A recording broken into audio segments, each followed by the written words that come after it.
Actually, was that? Our toys Yeah. are made of that's what it is. Actually, like spent the whole of the day climbing up and down the ladders, being like, what can I say? What can I do? That? And I've actually thought of a lot of fucking like proper scenarios and stories and stuff like that. Good. Right. I'll just check the YouTubes, make sure we're live, and then I'm going to do my wee intro bit so I can man, you do you cut properly for the podcast. Right. Did you ever put up the horror film one? I missed that. I put it up on YouTube. I know that. I don't know if I've got it up on. I'll need to check, see if I put it up on the podcast. There we go for live now. You did actually. You did. Sorry, I've already watched it. Sorry, man. I remember there was a bit that you told me to edit out, and I'm sure I did. Oh, okay. Do you know what? It was funny. It made sense for the story. Yeah, man, it's exciting.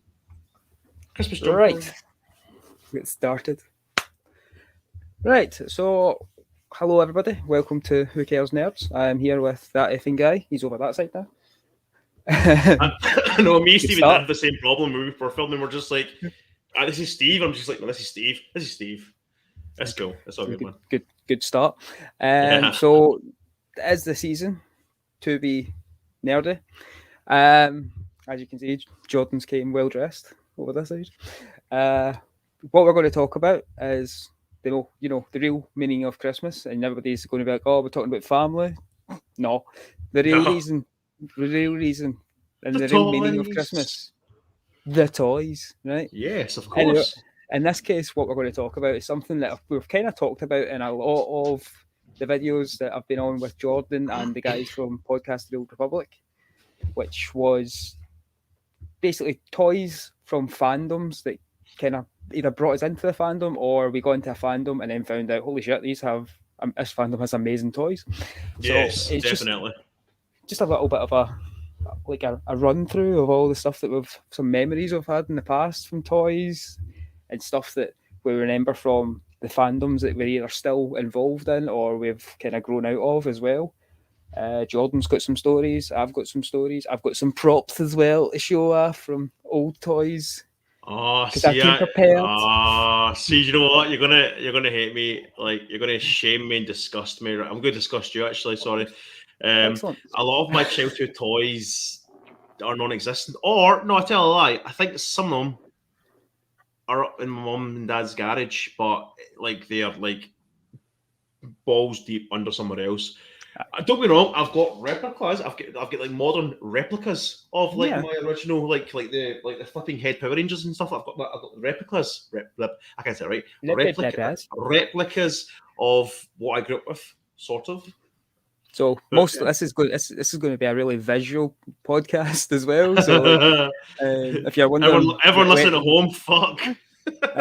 If you're wanting to see some of the stuff that we're talking about, or I say some of the stuff, it's maybe like one or two things we're talking about, but if you want to see some of this stuff, you should come over to my YouTube channel, Matty Monster, and you'll be able to follow me. You'll be able to see all the stuff that Jordan's talking about. You'll be able to see all the toys that are behind Jordan, and you'll be able to see my new setup because I have a brand new camera and it is all amazing. And look at I was going to say, man, it looks good. Finally, yes.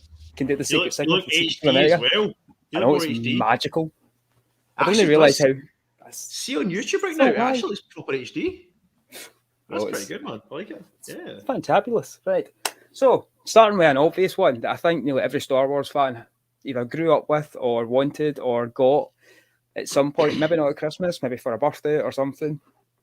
The old flicky lightsabers. Right. Yeah. Right. So these things have been around for years. You got Obi-Wan. I was going to say I bought mine myself for like a $5.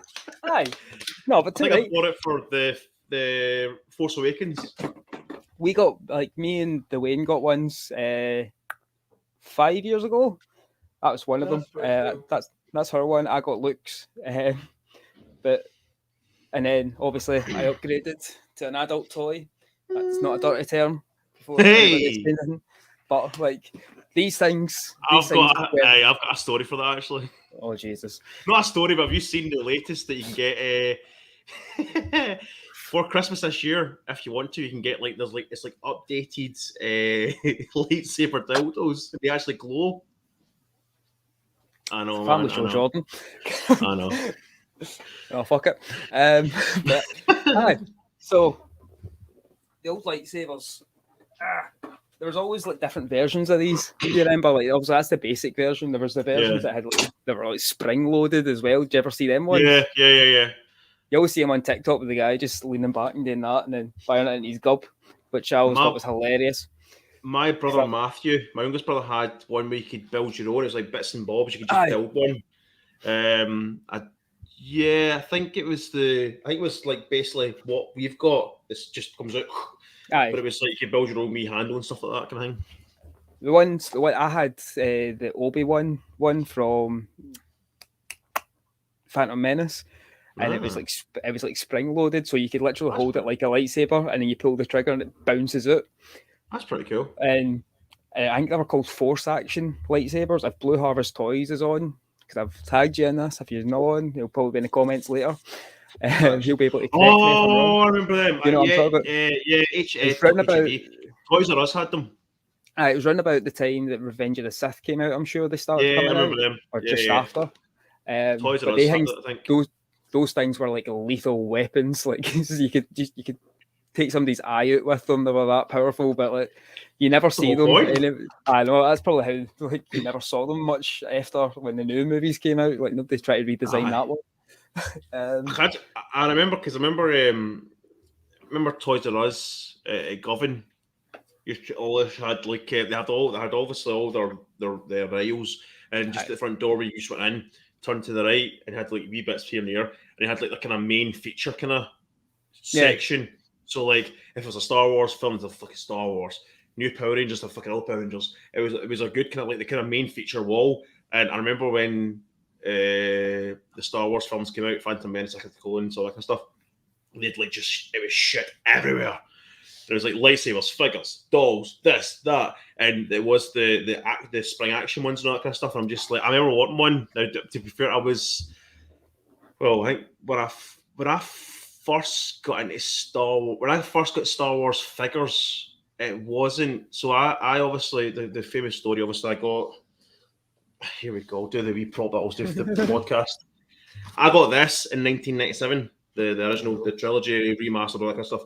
That box set is basically a co-star of podcast of the Old Republic. It's shown up in nearly every episode. It's the mascot. So when I got that, like there wasn't many Star Wars figures out, like mainstreamy, like where we were, like Toys R Us and stuff. Like there was no kind of, it wasn't as mainstreamy. When the Phantom Menace came out, Star Wars was everywhere. And that's when I started getting like action figures. So I got like Anakin Skywalker, got little Jake, but with his haircut and the wee kind of the Obi-Wan kind of braid thing. I got Obi-Wan, Qui-Gon Jinn, Darth Maul. I don't know if I got them for Christmas, but I remember getting like a shit ton of Star Wars action figures, and that was it. It was basically like a start off like that. And then I think round about when Attack of the Clones came out, they get the yellow ship that Obi-Wan was into. Oh, I had that. I got that, and I had a kind of spring action. We could spring the chip. I don't know, there's something anyway. Do you know what's funny actually? Me and my brother Matthew, I say we've not got it at all, but we've kept the majority of our Star Wars action figures from Phantom, Attack, and Revenge, and they're up Mum and Dad's garage, and they're actually in a box on their own, like Obi-Wan with his that big dragon, that fucking thing, the big kind of thing he was riding in Attack of the Clones. Was that Attack of the Clones? No, Revenge of the Sith. We've got all them. Or you didn't get General Grievous, who had a wee kind of thing. No, it was General Grievous, but what you do is he had a wee kind of bit where you could press a button, he would break apart. A burst. Keep putting back together again. I remember that one. It's fucking weird, but it's quite cool though. I was one of the ones that I always thought was weird, but I always wanted it, but I never got it. Because I remember saying this when I was on your guys' podcast. I used to get all my Star Wars toys from like school fetes and stuff like that. It was always like that one table that was just littered with Star Wars toys. Yeah. And you didn't know but it was like one of them ones that you didn't know if the boys like misbehaved for his parents and his parents are getting rid of it. You felt pure guilty sometimes buying it, but you're just like, if he's wanting rid of it, he's wanting rid of it. I think you said that because I think I said like I remember the school fetes and seeing like a shit ton of toys and being like, fuck, they're good toys. Aye. Must have been a wee bastard or something. That's it, I'm selling your toys. Oh, yeah, but oh shit. Can I remember? It's funny though. I remember some of the school fetes, and mums would bring toys in and be like, I'm basically kind of like emptying the house for next Christmas. So when it comes to next Christmas, and I'm like, why the fuck would you get the toys? Because like, what? Like, I get if they're like 2, 3, 4 year old, and then they're obviously they get older and they get into more things, like, you know, you progress from cars to action figures to, you know, that kind of stuff. But it was proper just like a whole set of Power Rangers. And they're just like, oh, well, he's going to get the next Power Rangers. I'm like, I had all of them. I had every team. That's another story, actually. Every team that came out, I had the figures, whether it's for Christmas or birthdays or just pocket money saved up. And I kept them because you don't. It's not like it's one of those things. It's not like a pair of trainers that got a fashion. Fuck it, I wore them last summer. Like, it's like, I mean, I'm gutted. I don't think I have any. I don't think my mum and dad actually have any more Power Rangers. I'm gutted, actually. It's one of the things, like, nowadays, it's not that you don't see so much of them. It's more kids are into other things. They're into like tablets, Xbox, and all that. I know. Not really being the same as us, but like, to an extent, some of them obviously still are because they've, you know, good parents like me. But like, there's the stuff like, we used to grow up with toys and have memories built around those toys. So like, taking them somewhere to sell them would be like selling part of your childhood. Like, but there's also, and at the time, you were 1 week you were into something like Beyblades, next week you're into Pokemon cards. You know, like there are not Pokemon cards. Fucking burden. Oh Christ, man. Holes mom's pockets, honest to God. Back in the day, like, Pokemon cards were like the new TikTok trend. There was always new ones out each week, sort of thing. So that's me dumbing it down for the uneducated ones out there, right? So like, see these things called Pokemon cards, they are on the TikToks now as well. So like, it's like, I was going to say, Pokemon cards, are they still going, aren't they? They're still going, because the games are still going and all that. And like, there's guys on Twitch and TikTok and all that do like opening their decks and all that. Oh, okay. Sort of thing. That's a big thing, but I wasn't sure if it was just like Pokemon Go was just the games basically now rather than the cards. So for example, like, you don't need to use your bank card, you can just use your Apple ID or your Apple thing. I thought maybe it was that kind of thing where it's like, no more Pokemon cards, but you've now got Pokemon cards online. I don't know. Online. I don't know. Remember Digimon? Oh, I love Digimon. How like good but underrated was Digimon? Digimon was very underrated. I'm an advocate for Digimon, right? Like, I like Digimon. The whole story of the Digimon movie, they saved the fucking internet. We owe everything to the Digidestin. Digimon was so good. Did they get a movie? Aye, they got a movie. Did they? I don't know. Aye, it was like 2002. It was really good too. Oh, see, it crossed over like the original Digimon with the second season. Okay. But it was a really good movie where like what happened was like they went into the internet essentially to save the internet from a virus Digimon that was breaking. It was like stealing launch codes and stuff like this, and you're just the like, Matrix. Digimatrix. Like, at the time, I didn't realize that was going on. I was just like, "Oh fuck, we're going to fight, yes." But now, see, watching it back, it's fucking fantastic. Like, I've not watched it. Oh man, I need to find it because I'm sure it's either on YouTube or it will be on like Netflix or that. Because Digimon was on Netflix at some point. I'm sure. Yeah, remember Digimon. There, but I like Digimon. Don't be wrong. I prefer Pokemon. Everyone prefers Pokemon. Remember seeing the Pokemon movie? I thought the Pokemon movie was fucking fantastic. Like, see when Ash died for those 2 minutes. That's breaking my heart as a kid because it was like 1999? I was 8-year-old, and I remember it being like, oh fuck, man. Ash is dead, and Pikachu started to cry. I'm just like, oh, your man's crying. It was heartbreaking. And then obviously he goes back from the dead. She's like, you can't kill him. I remember Pokemon 2000 or Pokemon Pokemon 2, but it was 2000. But now it's like Pokemon 25 or something like that. There's so many movies that are like just like straight to DVD. But no, I mean, I like Pokemon. The thing about Pokemon is I love the wee figures. They brought the wee Pokemon figures. Aye. They're brilliant. I love them. And you could, like me and my brother Matthew. Lewis, I think, Matthew's the youngest one, Lewis is the middle one. I think Lewis liked Pokemon. I can't remember actually, but I know Matthew liked Pokemon. Me and Matthew were Lewis and Matthew are closer now with like football and stuff like that, and cars and just all that kind of stuff. Whereas me and Matthew are quite close with like action figures and like Pokemon and wrestling and stuff like that. So and Power Rangers. I mean, like I still watched like the OG Power Rangers till I was like 13, 14-year-old because it was just good. It was just fun. It was just I didn't really care. Like I didn't go to school and be like pure. Oh, we watch just Power Rangers. I'm like fuck yeah, like fucking it's fun. They're all watching football and shagging birds, and I'm like Power Rangers. Yeah, Power Rangers. You know. Talking about Pokemon, prop number 2. Hey! Oh, remember that? Fuck, that's so cool, wasn't it? I do remember it because it's right here. Oh, what did that do again? That was the what do you call it? It's not the Digidex. That's the Digimon version. The Pokedex. That's what it was. It was like the one that gave you all the information on the Pokemon. You used to scan them and then add it to. That's right. It was Professor Oak's version of child labour by sending out 10-year-olds to do his work for him, do his research and put them in danger. I remember that. I don't think did I have that? Did they ever have that? Susie got me that before we started going out because it was for Comic-Con one year before I was able to build this bad boy because I was trying to commission a guy to make this for me and he said he was going to do it and I hadn't handed any money but hadn't heard anything from him and I was like I kind of need it for Comic-Con and then the week before I was like I'm going to have to go with my civvies like a fucking muggle. Then Susie ended up buying me an Ash costume from Pokemon and she got us a Pokedex as well so I went like that. Cool. So is that brand new or is that like an old one? Oh, that's one. That's an OG one. Oh, that's pretty cool. Still works and everything. That's pretty good. It's my old Game Boy. My old Game Boy Color still works. I've got my Game Boy as well. Been taking that to work for my breaks and sitting playing Pokemon Blue. I've been playing Mario Brothers. I wish I had that. I wish I could show you. I've not even got out. Bastard. I know, do actually.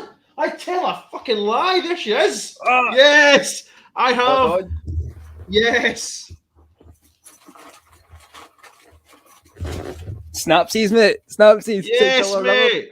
Well, no, I'm blue. I'm blue. I don't know. Well, I'm greenish. I'm colourblind. I don't fucking know. So I think it's blue. That's blue. I think it's still. Yeah, boy. Battery still works. There she goes. I'll get Mario Brothers. For those of you listening at home who are not watching this on video, Jordan has just pulled his Game Boy Color, and that's not a euphemism. Hey, that's mental. Game Boy Color. There we go. Right. So Star Wars figures. Getting back to that, just on brand for a wee second. Do you remember what your first Star Wars figure was that you got? It was around about the Phantom Menace. I think it was either Jake Lloyd's, Anakin Skywalker. I had two of them. I had regular Anakin. I had the military haircut Anakin at the very end of Phantom Menace. I don't know if it was Anakin Skywalker figure, like Jake Lloyd figure, or if it was Obi-Wan Kenobi. I can't remember. I definitely had Obi-Wan. But the very first one that I ever got was R2D2, just purely because I love that little figure. Well, like I've got a tattoo of him now as well. Oh, you can't see it. That's pretty cool. Yeah. Oh, okay. Oh, yes, you should that. Try to show over there. We also had very bad camera. I had C3PO, as they say, like naked C3PO. Obviously just little bolts and all that kind of stuff. I don't know. I'm going to either Anakin Skywalker or Obi-Wan Kenobi. One of them anyway. But like when I don't know. I can't really be sure. Yeah. One or the other anyway. I remember having those. I remember getting like one of the Droidicas as well that you could actually transform into the wee ball and roll it around and stuff. My mate had that. My friend Michael Aikenhead, if he's out there, I don't know. Michael. Yeah, Michael Aikenhead had he had quite a lot of Star Wars action figures. So I think he had the roller droid. I'm sure he did. I'm sure he had a few of them actually. He came in different versions. I remember getting the Action Man sized versions of them as well. I ended up getting I got Jar Jar Binks. And like that's your mum and dad hated you. Oh, aye. But that's the thing. Like back in the day, like see when you're wee, Jar Jar Binks is fat. It's the same. It's like the Ewok rule, right? So like, remember how everybody that loved like Return of the Jedi liked it because they were young because the teddy bears kicking about. Yeah. Right. But like if they were older, like they kind of treated Return of the Jedi, some of them like Phantom Menace, because they thought the Ewoks were like, that's a stupid way of defeating the Empire. Do you know what's hilarious? So, see Return of the Jedi. It's fucking fantastic, though. It's a great film. See the Ewoks. So's the Phantom Menace. Phantom Menace is great. I used to be well into the Phantom Menace. I used to love it because I was a child, and then I went to see it in 3D. I went to see it in 3D when I was about a teenager, when they were going to start doing all of the and then Disney bought and then they completely cancelled that after the first one. But I went to see it in 3D, and then I watched Jar Jar Binks, and I was like, I totally understand like Simon Pegg in Spaced, why he was always pure freaking out about why people like Jar Jar Binks.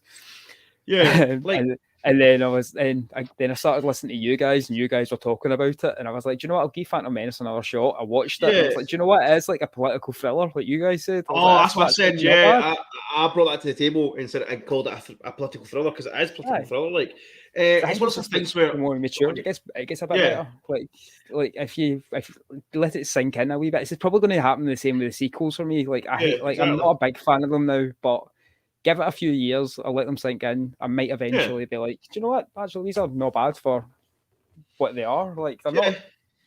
It's the same with the prequels. I don't think they're the best of work, but at the same time, they're not as bad as everybody made out to be at the time. I think. I hope Steve and Dan think that way with sequel trilogy. Well, Dan won't, but Steve might. Dan won't. Do you know what's funny? Like, I never liked the Phantom Menace as a kid because I was 8 years old when it came out, and I just watched the trilogy, so I was fucking balls deep in Star Wars, and I was like, oh, that was so good. But I never grasped the concept of a prequel, so I was like, how is that Anakin Skywalker? A fucking child? What's all about? And obviously, like, and then I think my dad said, "Oh, he didn't say a prequel because he didn't know what a prequel was. He just said it's a younger version." I was like, "Oh, okay, get it." And I remember always fast forward in the film to like the end, like the big battle scene with Jar Jar's people and then Darth Maul and stuff like that. It just was like the rest of the film shit. Then you grow up and you're just like, it's not bad. But I remember hating Attack of the Clones though. I remember the year because me and my dad went to see that and then Spider-Man like a few months later. And I loved Spider-Man. Thought it still is. It's just bread and butter. Great film. We're not allowed to talk about Spider-Man tonight. Yeah, let's not talk about Spider-Man. And I remember still being like, Attack of the Clones. I'm like, it's all right. And then as you got older, just like, that's fucking terrible. And then we had the podcast and we started talking about it more. And we're like, it's not so bad. And then I rewatched it, obviously through our live rewatches. And I was like, it's not bad. It's good. I mean, I'd say it's definitely. I've kind of went from saying it's the worst Star Wars film of all time to it's my least favorite. But it's Star Wars, so I still appreciate what they've done. I mean, technology-wise, I mean, everyone says like, "Oh, it's not aged well." I don't think it ever did look good even then. I think it was. I think when you watched it, you were like, "That's really like fake." Like not fake, it's just too CGI. You can tell what's been done on a blue screen. Even Ewan McGregor. Yeah, I mean, even Ewan McGregor, like I think he was in Graham Norton a few months ago, talking about Obi-Wan and saying like we finished it and I'm so happy and it's good being out in like the open like an actual desert. And he said he had a few blue screen stories where he's like, you know, I'm screaming at a blue screen and they're like, oh yeah, so that's, and I think it's George Lucas was just like, yeah, that's such and such, that's such. 2 seconds, of course, his phone me. Hello. Hello. Right, don't say anything because right now we're live. Yeah, but live on what? Because I'm trying to watch. Why is it what? Are you not live on YouTube? Yeah. What channel? Matty's. I'll send you Matty's link. Oh, I thought it was right. Okay. I told her this already. She knows it. She knows it's not. Yeah, that's funny. I kind of got to love technical difficulties. But do you know what's hilarious? So it's the fact that she just phones me like and says, "Oh, I thought you were live on this." I'm like, "You're still." Why have you blocked me? you're in for No, she could. I know that's what she's like. That's what she said though. She thinks I blocked her. I don't block you. What are we talking about? Christ. Aye. So he was talking about the fact he was talking to like a blue screen. And he's just like, it's just hilarious trying to talk to a blue screen. I think that was one of the things like I've been hearing more about it. He's really happy to be working on Star Wars again because it's more practical. Because of the technology and all that now, because of the screen that they use for filming Mandalorian, they're using that to help. So but like, I think that the way you were talking about how Attack of the Clones looked, that's the reason I like Revenge of the Sith is one of my favourites, because it feels like they listened a wee bit to the fans and was like, right, we'll put a bit more time into perfecting it a bit, because General Grievous, most of the time, you genuinely think is there, even though he's a big CGI motherfucker. Like, it's a guy with a big stick and a ball, and I know, but you do know he does look really good. Like I think he's even CGI. I was like, he looks really good. Even now, like looking back at it, it still looks good. It's aged well. It's like Jurassic Park level CGI. It's aged that well. Like you're just like he might actually be there. Like what the fuck is going on? Yeah. But I love the going off topic. Obviously, I love the fact that the new. That's what Dan and Steve said. That there's like, if there's one thing to take away from the sequel trilogy, it's their great use for like practical effects, real locations, even just building stuff. Because obviously in the Phantom, the Force Awakens, they built a fucking forest. They built the forest. Like George Lucas would just be like green screen everywhere. Just fucking pretend you're up against a tree. Like the fact that they built a forest, like you felt they were on like at night. They were just like, right, cut, action, 2 a.m. It was mental. And obviously Mandalorian being out in the middle of fucking nowhere, like it looks really good. Even the Rise of Skywalker, like the desert scenes for that, like were really good. Like they're very well done. Like that's Disney money for you. I know, that's what I'm saying. Though, at the end of the day, if you take anything from the Star Wars sequel trilogy, especially. Like look-wise, they're visually stunning. Like they look really good. Like practical effects, the realism, filming on location, like it all looks good. There's not even the green screen. You don't look at it and be like, "That's green screen." You know it's green screen, but it's not in your face. Like it was quite in your face, especially with Attack of the Clones, because you could see the footprints. Are just like they're walking in literally not. They're walking on a mat. Like you just tell they've been superimposed into it or whatever. But anyway, we're going off topic now. But yeah, Star Wars toys. I love the Star Wars action figures. They're fantastic. I mean, nowadays they're fantastic. Like they can move and do a lot more shit than I'm gutted. I'm jealous now as well. Yeah, I'm jealous. I really am. But the good thing is, our excuse, Matty, and to all the other nerds watching and listening at home, is we can still buy action figures. We just say they're statues. We also have access to adult money as well, so our action figures will get a wee bit better.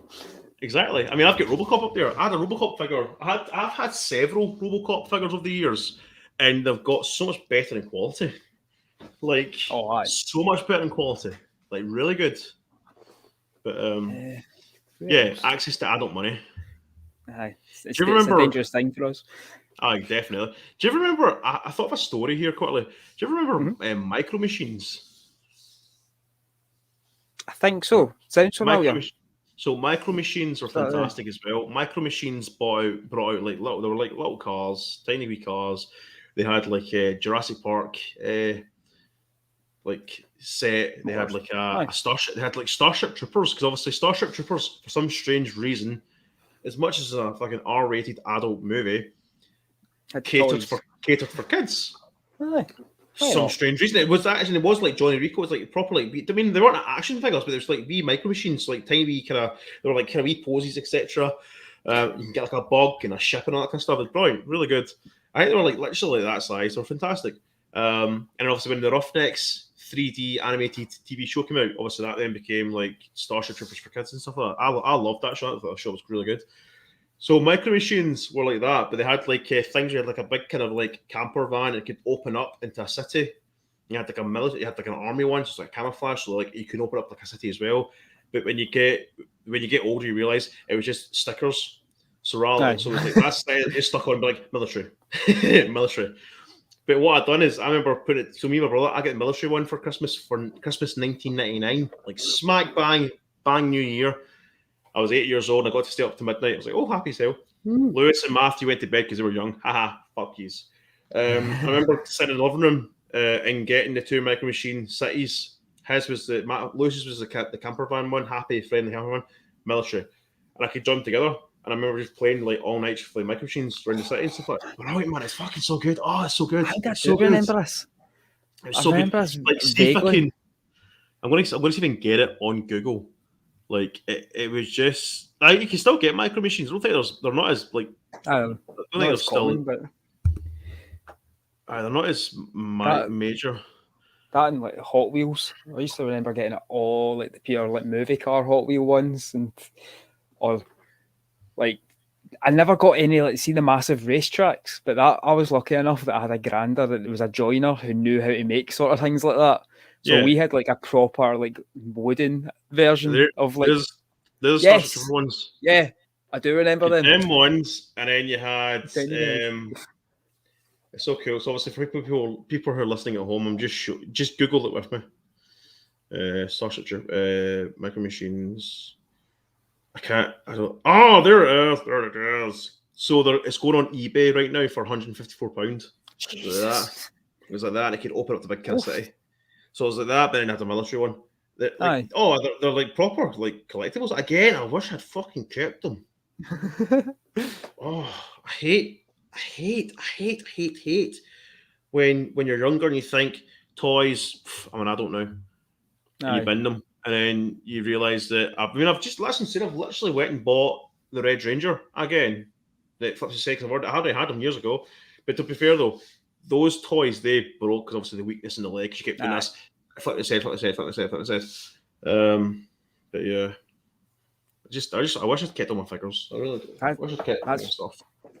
That's also reminded me. See, like Saturday morning cartoon toys. Yes. Like, mine was Power Rangers. Ninja Turtles was mine. I had them as well, actually. I had the van. I had all 4 of them, and then they came out with every single version of the Turtles, like even like the old cartoon version, and then there was like the TMNT version that came out in like the early 2000s. Yeah, sort of newer version of the cartoon. It was my a wee bit darker. Do you remember? My brother Matthew had the 2003 TMNT Turtles, and they're he had to feel like sewer. Like it was one of those things where it was like a sewer, and you could turn it around, you could have the drainage and stuff, and that was fucking fantastic, man. CB like 12, 13 years old and being like, I'm playing with these turtles. I love this. He had that. I had the van, like the turtle van. I never had that. I never fired rockets and all that. I never got that. I missed that. I think I just missed that by. Oh shit! Actually, because I think I got the turtles first, and then my gran got me the van for Christmas. Oh, and then I was just but before that, like we used to be like one of them ones every Christmas you get a new Action Man. Oh, so did I? Yeah. But like that's one of the things that you don't see nowadays. Like obviously girls still have Barbie, but you don't see Action Man nearly as much as you used to see him like in the early 90s and that. But I think I've still got it. I had his big silver Lamborghini. Yes, man. I had that. There was a even bigger Formula 1 car version that my wee brother got. I had an army truck. I had the army truck. I had a bike as well. I had a bike. I had an army truck that looked like a warthog for Halo, like a pure massive machine gun in the back of it. I think actually Action Man was one that Lewis, my middle brother, liked. Actually, I think all 3 of us had Action Man at some point. No, I tell you a lie.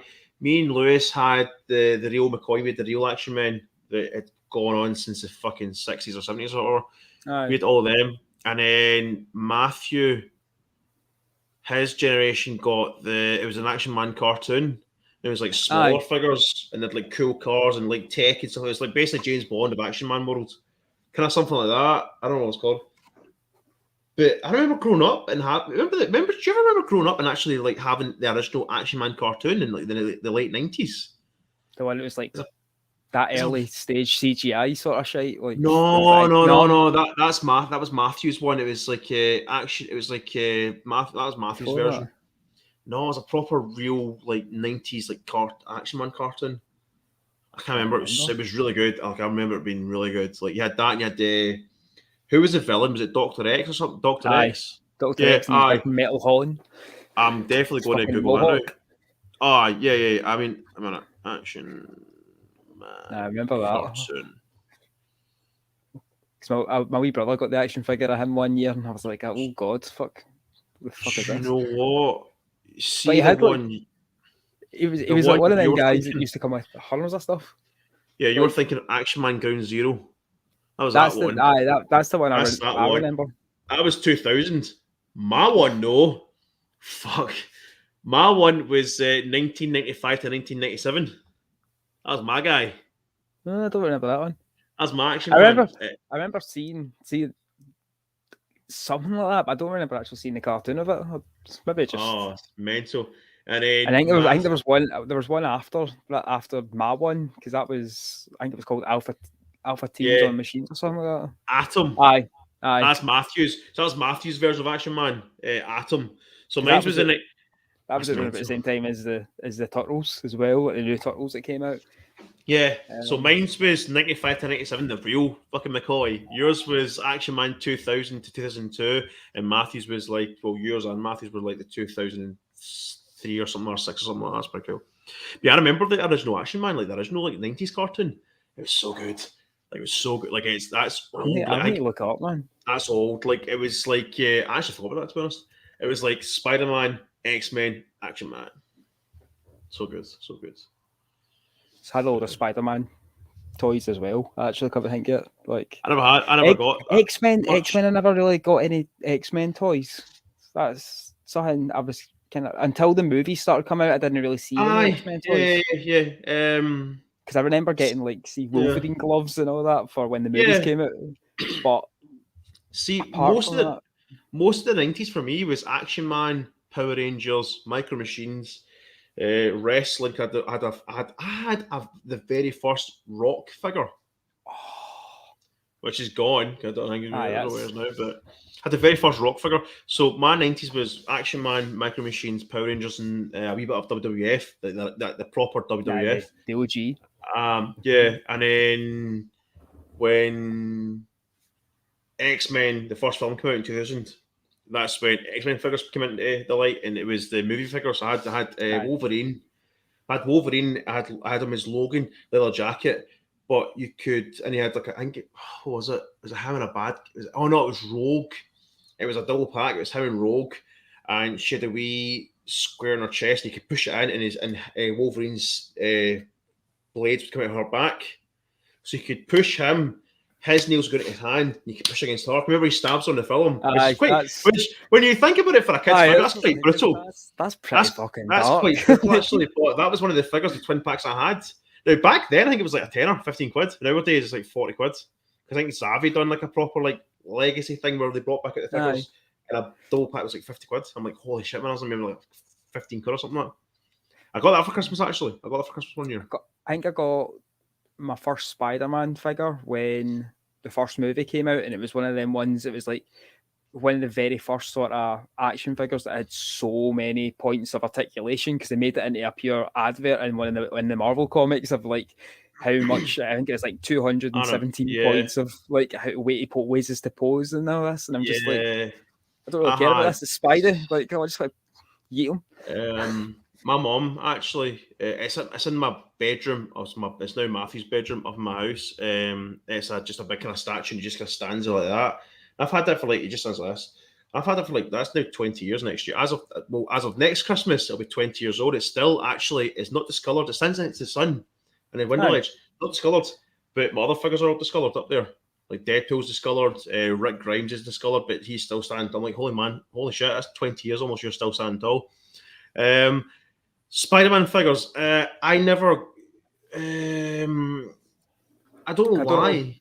I remember my Toys R Us actually, because I remember. You know how you were saying like when you used to go into the Govan one, you'd turn right and there was just like I remember walking in. Remember that. I remember walking in when Spider-Man 2 came out, and they had a bucket, like just like a pure bucket, just full of Doc Ock arms. and me and my dad. That's right. My mum was in doing Christmas shopping, and me and my dad were having a Spider-Man fight, like just the two of us, just with dog cock arms. That's a good memory. I never got Spider-Man movie figures. My youngest brother Matthew, his friend Jack, had the battle damaged suit from the end, the Green Goblin. I had that one. Had another movie figure.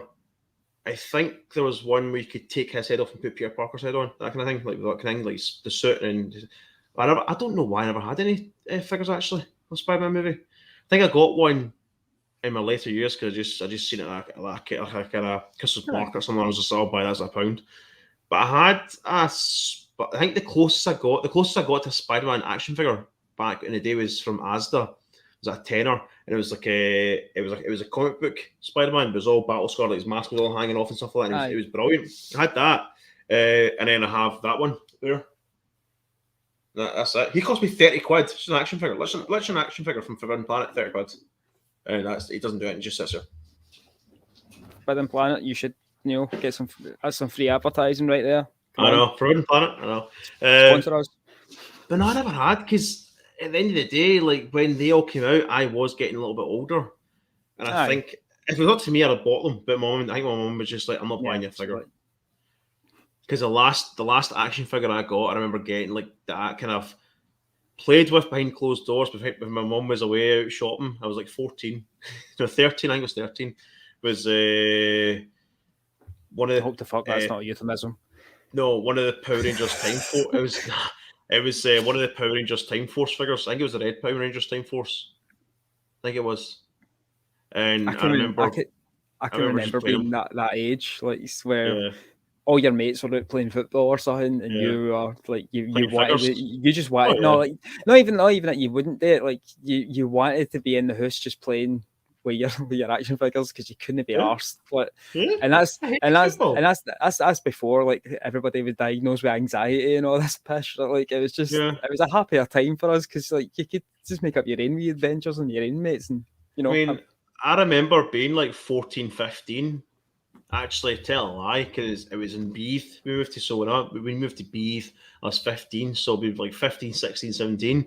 And my brother got all like the next generation of like wrestlers, like a new ring. You get the cage, you get everything, like proper everything. You get like stage where they ran down and stuff, all that kind of stuff. All new figures. You could do fucking anything you want. But 10 years previously, my guys could just do this.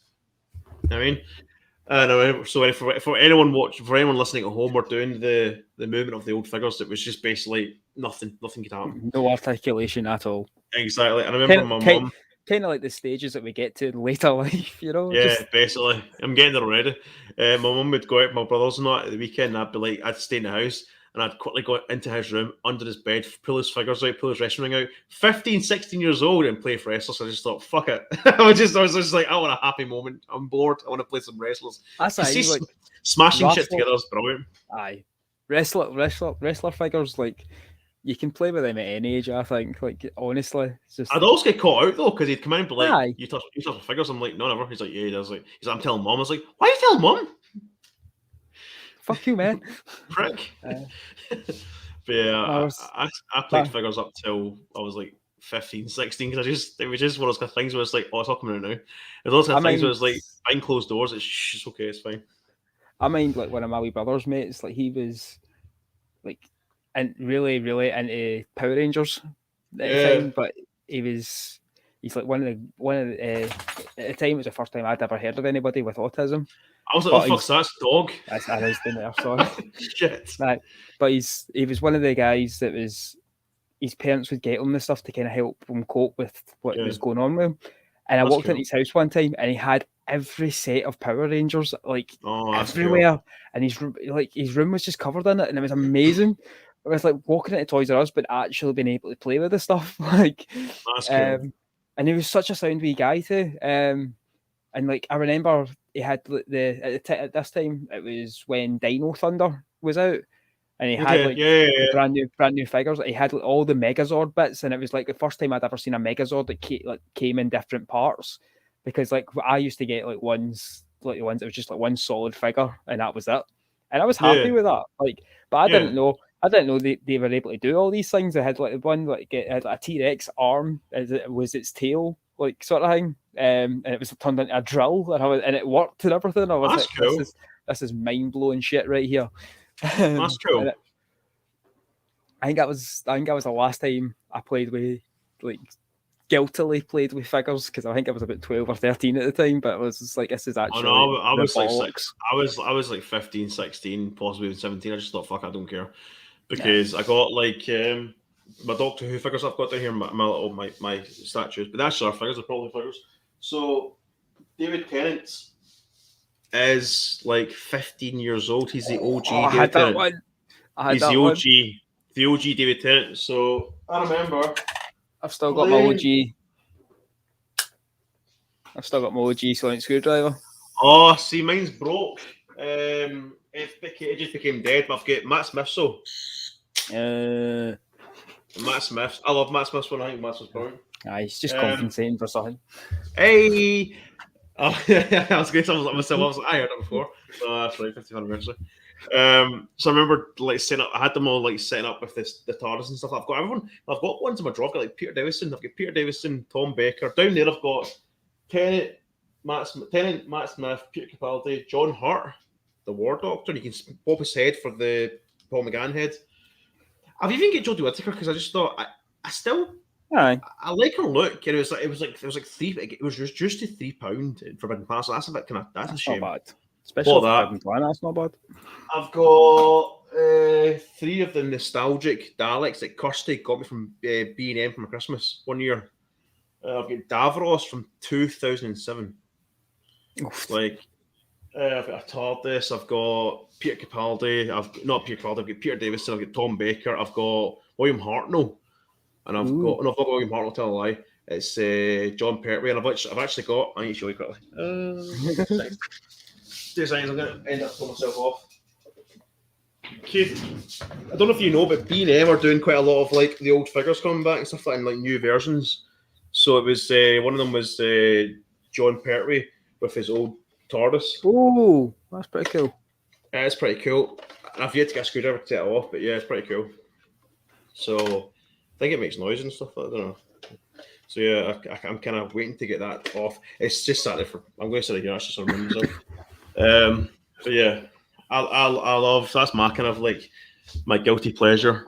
When I was growing up, Doctor Who figures and just playing with them, creating these scenarios of regeneration, and then just been like, I don't know. And Mom and Dad, I'd hear someone coming in the house. I'm like, shit. Pretend I've not played with them. I think the only ones I can sort of class as a guilty pleasure were the Transformer toys. Oh, brilliant! Yes, Beast Wars for me. I've still got my very first Optimus Prime that I got, and it's like the OG G1 Optimus Prime. He's kicking about somewhere actually. Hold on. What, the truck?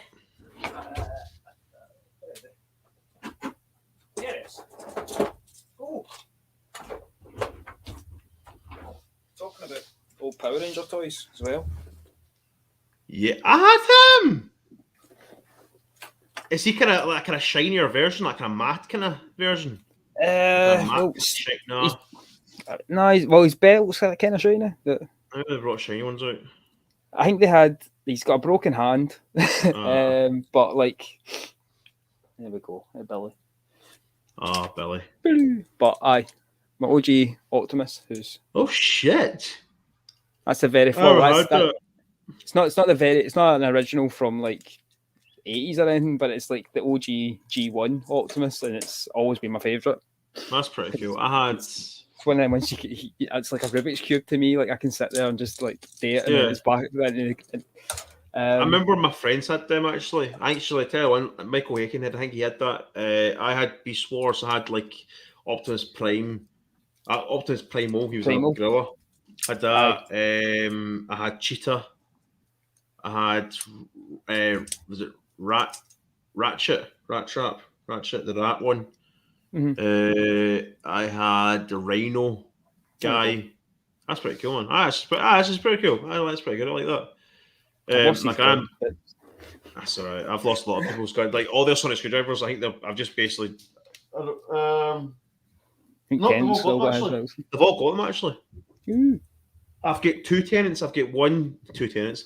I've got one with his coat on, which is like the proper, like the 16-year-old, the 15-year-old one, and I've got tenant just his regular suit because I think obviously he started to just not wear a suit anymore with the jacket anymore. But no, my grandpapa got me. I think it was Megatron. It was like huge fucking Megatron. Oh. It was huge. It was a good, like, maybe, I don't know. It was huge though, and it turned into a big kind of. I don't know what it turned into. I don't know what it was. A big kind of orange, kind of blue tank. I don't know. I don't know if it was in a car. I don't know if it was in the cartoons or it was just a kind of new thing. They just thought, let's just make some more money. I don't know. I remember, like, huge. In the OG series, he turned into a gun, which made no fucking sense because he turned into a gun, but then turned into a gun-sized gun. Which it was a big kind of orange thing. I don't know. Then huge. In Beast Wars, he was a T-Rex, and I know that. I think everything after that, he was like mostly a tank most times. Like, I don't know what it was. It was something. It was huge. I mean, this thing was fucking heavy and huge. I think Transformers toys, like, I used to go, like, once every couple of years, we used to go to Loch Lomond because my uncle had a caravan over there. Okay. Yeah. And it was during the years that Transformers, I think Armada, it was called, came out, which was like the very first sort of reimagining of Transformers. It was right at the same time that, see, like the He-Man 2000 or 2000X series or whatever the fuck it was called, like the sort of hardcore version of He-Man came out. Yeah. Kevin Smith's artistic version. Yeah. Artistic. But like there was a boy there that I can't remember, I think his name was either Craig or Kevin or something like that. I barely remember the kid, but I remember him kicking about with Transformer toys. So we were fucking about, and then like we were there for like 2 weeks at least, and we were just kind of, and I ended up being proper mates with this guy just over Transformers. And then, like, halfway through it, my mum saw that I was kind of playing with his stuff and I didn't have any. So, like, she took us into the town. We ended up getting, like, an Optimus Prime, which was this wee fucker. But he had the proper full-size, like, play sets and all that. And it had, like, a full-size Optimus Prime with a truck on the end of it that transformed into, like, a base of operations that they could all kind of pile into and stuff. And it was amazing. Yeah. And it was just like you used to go down like the shore of Loch Lomond and just fuck about with your toys, and it was like, this is the best thing ever. That's amazing. But it's just good memories for toys, man. Did you ever swap toys with anyone in school or anything like that? No, because I didn't trust anybody with my toys. No. Always kind of like Pokemon cards. I did, obviously. Like that was one of the ones. Yeah. You'd end up taking in like 3 Charizards and somehow manage with like 4 Magikarps. I remember doing all that. That was shit. And now thinking back, you're like, oh fuck. What else was there? There was like Beyblades. We like in our school, like we got Beyblades banned purely because we were swapping them constantly, but we weren't swapping them. We were using them, like basically using them as pink slips. Beyblades were fucking brutal. They were. Like there was one boy that used to duct tape like bits of nettles and all that to his Beyblade to make it more deadly and stuff. Christ. But it knocked it off balance, so you'd always lose. So you're just like, why'd you keep on doing it? But one time, like one boy, like he had a Beyblade that was about that fucking size. It was huge. Yeah. And he lost it in a fight. But the way the rules were for us was like, if you lost your Beyblade. And like you'd get one chance to sort of win it back, sort of thing. But he was shite. So like someone won it off him. They wouldn't give it back. So he went and grasped him and his mum, and his mum phoned the school and was like, "I hear what the fuck is going on? Why are you letting them gamble over like fucking toys?" Christ. So that's how we got Beyblades banned for the schoolyard. It was around about the same time they were cracking down on the basic ones like Conkers and all that, like trying to bring safety measures in and stuff, you know. Yeah. I think the only thing I ever, the only thing I ever traded because I got my arse slapped for it is one of my good friends in school, Adrian Main. He had it was Catwoman action figure, but it was like an Egyptian version. Because there was some crazy like Egyptian themed Batman and Catwoman action figures. It was like, I don't know, it was something weird. So for that, I gave him a toy gun, a pair of handcuffs, and a police badge for this action figure. When you look at it now, you think he got a shit trade. And I remember hiding it from my mum because I thought she kind of knew every action figure I had because Power Rangers, and all of a sudden there's this fucking scantily dressed Catwoman action figure. Where did that come from? So I remember hiding it, and I got away with it. I got away with it for a few weeks, and then she was just like, "What's this?" I'm just like, smack. Who's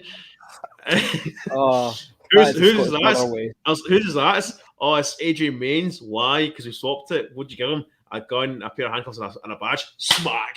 And it was just based. I get marched to his. I think she drove us over. I got marched to his house, and we had to switch the toys back over. So he got his Catwoman figure back, and I'm just like, fucking gun, pair of handcuffs. I was like, I already had like 14. So I was like, fuck it, just trade them out. Oh, so I think after then I was just like, I'm never trading again. Balls to that. Oh. It was funny. It was just. What's this Catwoman figure? This is not yours, is it? Nope. Smack. Who's this? Is Agent Mains? Smack. Who'd you swap with? Smack. Oh. Wait till your dad hears this. Oh fuck no again. That was always the thing. Like growing up, just like wait till your dad gets a hold of you. I'm like, oh no, man.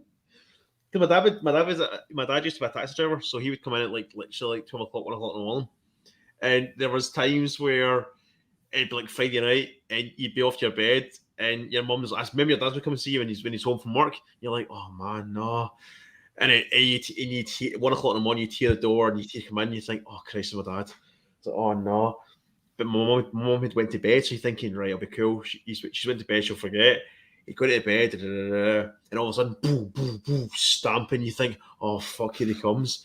And he would let me. What have you told you? Oh fuck, right, Jim, no worries. But there was times where she would just not say anything, and you're just like, cheers, mum. No. But there was a lot of things where nothing get the next day. I wouldn't say you would never say oh, mummy, what you say to dad. It was just you were just say nothing and just walk away, and that was it. Oh, the good old days when you get smacked by your parents. Those were the days. Sometimes for fuck all. Well, in your head it was fuck all reason, but obviously there was a reason. But I conned a little boy out of toys, so yeah, it kind of makes sense. They get slapped rotten. Mental. I think. But yeah, toys kind of come to mind. Game Boys, Toy Story. Game Boys, I had them. Obviously, everyone had the Game Boys. I had the original big fucking brick Game Boy. I think my mum's. I think that's still in mum and dad's house. Actually, it's broke though. I think it broke in 1999 or something. I think it's broke. My brother, he got the Game Boy Advance, the flip one. What's the flip one? SP, you get that. That's pretty cool. I like that. I actually like that. I don't get it. I never understood it. That was pretty cool purely because it had a light on it, so you could play it in the dark. All the other Game Boys before, you had built on life support and make sure you could actually see it in the dark. That makes sense. Consoles wise, we also had a console. Not necessarily the new one right there and then, but we also had the next console, whatever. There was no real rush. I remember the first new gen console that I got, because obviously we did Game Boys and all that, the basic sort of ones. My dad, for their first wedding anniversary, had got a Super Nintendo, so I'd grown up with the classics. That's alright, actually. The very first game I ever played was Star Fox. Hey, I remember that. That was good, actually. Love that game to this day. I think that's something. Is that in Sega? Was that in Sega? It was on the Super Nintendo. N64, right? It might have. I don't know if it went over to Sega. No, it was. It's again Michael Aikenhead. It was him. He had to hate the N64 because he had.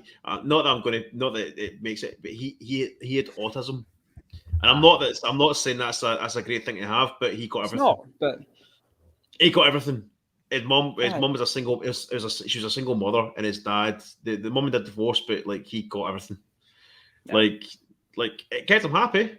Fuck, did it keep him happy? Didn't keep me. I was jealous as hell. And it's those kind of things where when I remember saying to my mum, I want what he's got. And then when you think about it now, you think that probably didn't sound right. Actually, when I said that. Nah. But yeah, he was autistic, so he got like all the new stuff. Like, and when you're younger, you didn't quite get that. You're just like, how's that? Aye. So you're all like, I want what he's got, but you're just like, it's like Cartman with the Tourette's episode. I want Tourette's. I've got Tourette's now. Like I'm not slagging anyone for autism, obviously, but it's just the fact that he got everything because he just it is what it is. It was a tough upbringing. I remember his mum, like basically kind of like nearly breaking down with my mum because it was just so difficult because she was a single mother. She had him, and then she had his wee sister, and he was just like, what? And I thought it was cool because I thought he's a cool kid.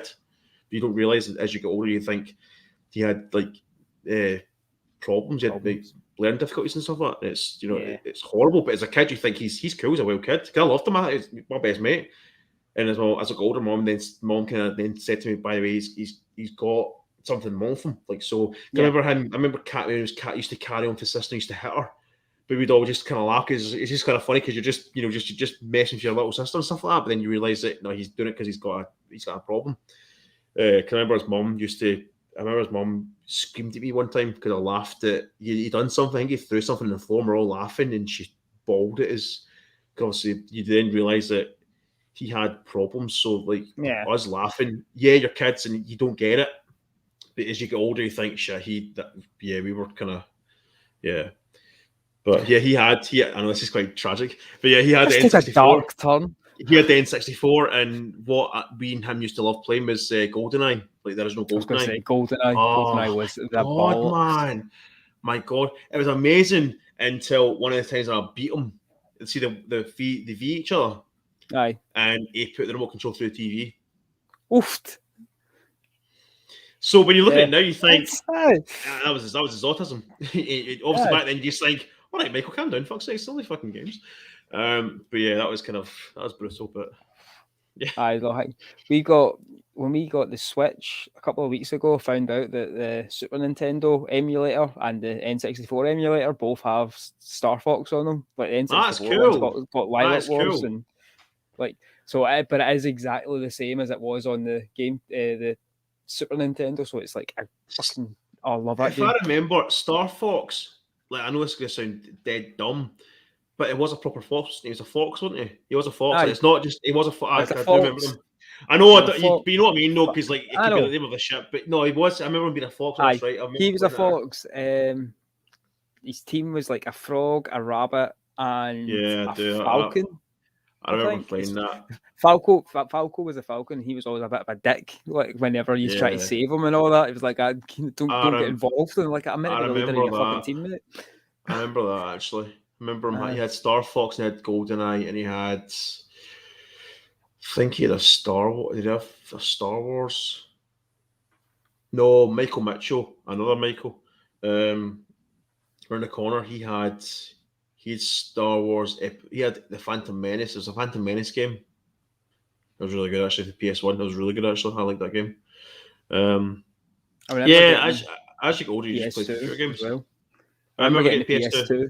I remember getting the PS2 under pure corrupt decisions from my parents because I was wanting the Incredibles game, but I wanted it for my Game Boy Advance because my mate had got it on his Game Boy Advance. So I was like pure dying, and then they turned up like pure sneaky bastard wise, like came in with a PS2 game, and I was like, I just realised we've only got a PS1 and I can't play this. Like I was breaking down in tears, thinking my mum and dad are fucking idiots. And then my dad saunters in like, "Oh, so you'll not be wanting this then?"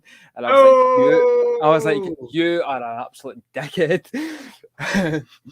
But like, they got me the Incredibles game for that, and I think my wee brother got Gran Turismo 4 or something like that at the time, which was not bad games. Like, and then we eventually got obviously a whole load of other ones, but like the Simpsons games we got, like Hit and Run. Oh, so good. That was amazing. That game. That game. Road Rage, and which was basically Crazy Taxi, but Simpsons. Yeah, Simpsons. Still, I didn't like that. I didn't like that one. It was one of them. I think it was just because it was just driving. Like it was a bit more of a pain in the arse, but like I kind of liked it. It was Simpsons. I remember as well. It was like a newer Simpsons game. in 2007. I think it was just called The Simpsons.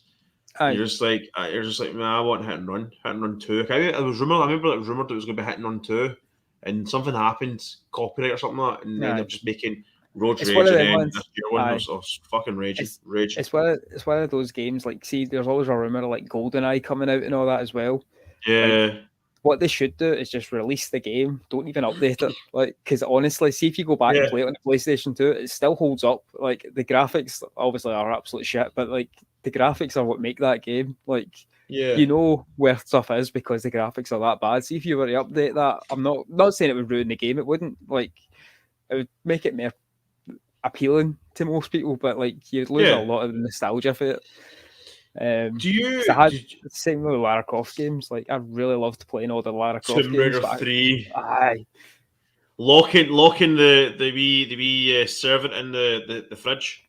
Aye. Oh, what a bastard. Because children are bastards. I know, shocking. Do you ever remember, like, I know this is gonna be kind of brutal here, but did you ever get a present from your mum and dad, whether it's for Christmas or for birthday, that you're just like, fucked you by an offer? Yeah. Like, I'm gonna name one. I'm gonna be brutal here, right? And I don't give a shit about cars. I don't drive. Even if I did drive, as long as it drives me from A to B, that's cool. Race car games, I've played them occasionally with my mates, and all right, I don't really care for them, right? I really don't. The only driving I do is Grand Theft Auto 5. I'm trying to kill people because just why not? Hard day at work, I'm gonna kill some people. My mum and my dad, I don't know, maybe I was about 8 or 9 years old. Got me. It was like 30 quid at the time, which is quite expensive back then. 30 quid. They got me it was my mum. It was more like, there's happy birthday. I got you a new game for your birthday. And I'm like, oh, fucking dancer.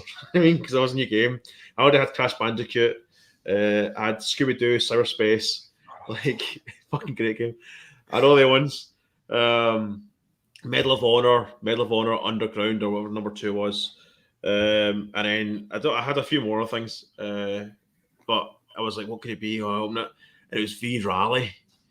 And I'm like, I feel so bad, right? I remember being like, oh, yay. Then being like, fuck you, that's fun. I don't like driving games. But anyway, and I remember going to my room before school, because when you had your birthday on school days, you're just like, fuck's sake. I remember playing it. And you know what? Like, hats off to them. It was a pretty good game, actually.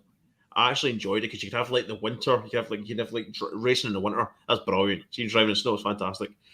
And I think it was one of the first games where you could do you could be in the passenger seat. It was a very like a late 90s.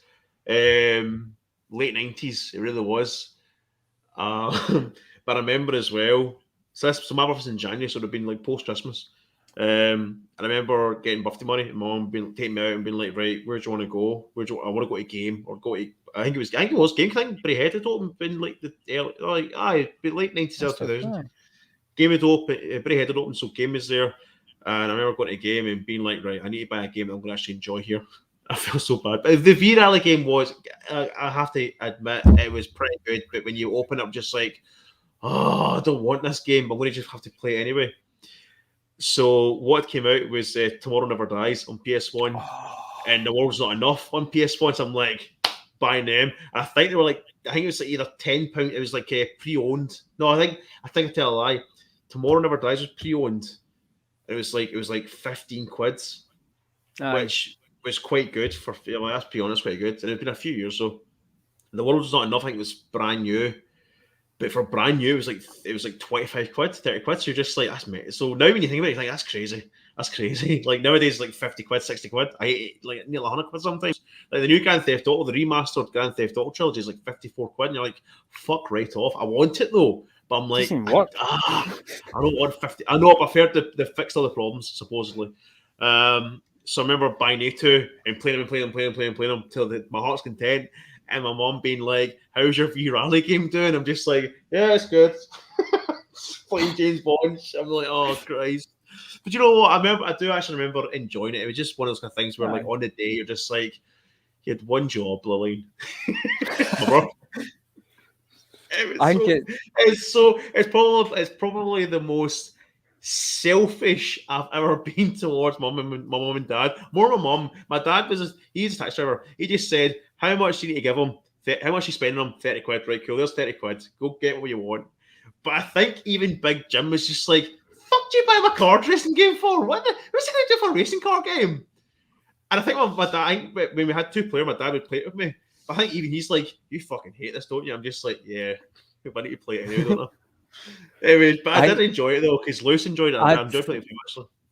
I had one of them sort of experiences, but I think it was more my dad bought the game for himself rather than for us, just as an excuse. Selfish bastard. I hate that. So he'd bought us my wee brothers and all that. They're all into racing stuff and all that, and I do like nowadays I like Forza and stuff like that. But that's purely because those games look amazing, right? Don't get me wrong. Really... See if someone got me. I've played a few of them recently.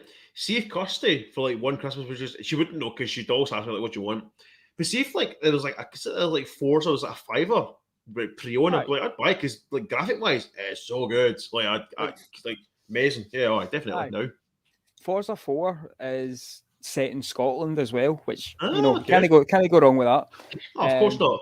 But the best thing I like about those games is because I'm creative, I like making my own sort of skins for the cars and all that, and then downloading other people's ones that are spent fucking 40 odd hours on making the anime characters and all that. My 2 brothers, Lewis and Matthew, done that. Theirs was FIFA and race car games, and they done all the prints and stuff like that kind of thing.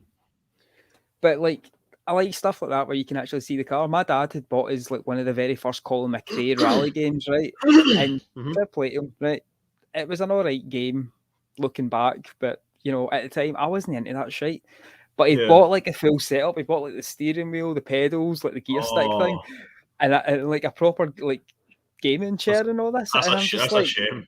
And I'm 8-year-old, and I'm just getting into games and stuff like that. But even I was I can't be arsed with this, because you didn't even see the car. It was literally just it was just you driving down the road, and then he's telling you where to go, and I was this is pre-sat nav. I can't be fucked with this. Poor guy.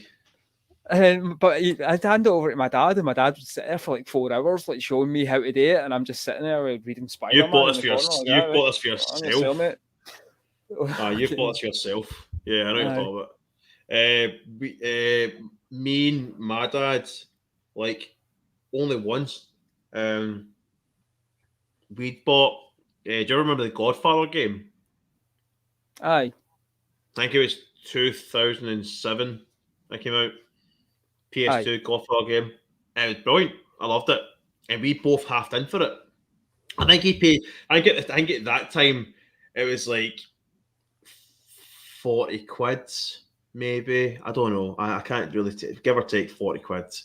And I remember it was we're going to half in for it. But I think he maybe paid the 30, and I done the 10. I don't know. I can't remember how it was again. Aye. We both bought it, and he never played it once. So I was just cheers, Jim.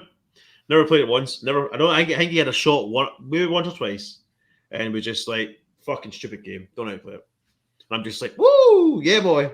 I completed it in a few weeks. I'm yep, there we go. Get it, hand it to me. But I know, yeah. I think I remember playing Revenge of the Sith with my dad, because there was a 2-player option on that where you could play as Obi-Wan and Annie, and just kicking him out.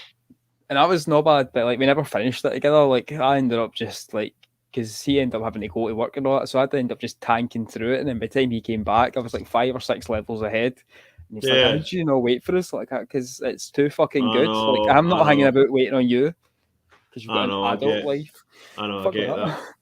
I get that. I know. You hate that. You're just oh, god damn it. Yeah, I hated that. I really did hate that. But yeah, this has got really miserable. This fucking a lot of memories. Look, that's the thing. See, we were talking about the toys that made us and the toys that we you end up you can branch off to consoles, and it's not, you just don't, obviously we're talking about growing up, and obviously as you grew up, technology grew up, and what you grew up. So you went from figures to consoles to. I mean, I don't really play much games nowadays. Grand Theft Auto 5, I'll still batter into that. I don't mind I like. You know what? I loved Call of Duty WW2. Oh, so good! I completed that. I loved that game. I thought it was a good game, very movie-like as well. A great game. But I'm not a massive gamer. Like, I don't really like. Black Ops was my Call of Duty. I liked Black Ops. Purely because of zombies. That was. Zombies are great. I remember coming home from school one day and all my mates were telling us about, because I'd got World at War, like the fifth. I got that, and that was like one of the first zombie games that was on it. Okay. But for some stupid reason, my mum had got me it for the fucking Wii, so we didn't get zombies. So, that's weird. I know. Yeah, I remember hearing that actually. That's right. I remember hearing that. I was playing the game. Like everybody was working through the story at the same time, so we'd all come in, we'd all talk about like what was going on in the story and all that. And I'm sitting there like, that sounds magic. And then they start talking about the undead coming back to life, and I was like, I'm fucking missing this. What the fuck? And then I looked into it and I searched it on Google, and I found turns out that Nintendo didn't want zombies on the. That's right. And I was like, I feel like I've been scammed here, man. Yeah, that's shite. That. But like, I remember that, and then I ended up getting it for the Xbox 360 and playing it with all my mates, and it was like one of the first games. All that and Halo 3 were like two of the first games I ever played with people online. And got my arse absolutely handed to me, thinking I was amazing because I could play through story mode and on easy and think and absolutely wipe out wee Germans. But you go and try and date to the real ones, and you get your arse handed to you. Yeah. But I've been playing a lot of the new Halo, and I've even been trying to work my way through Skyrim. I'm still nowhere near finishing that, but like it's one of them ones. I always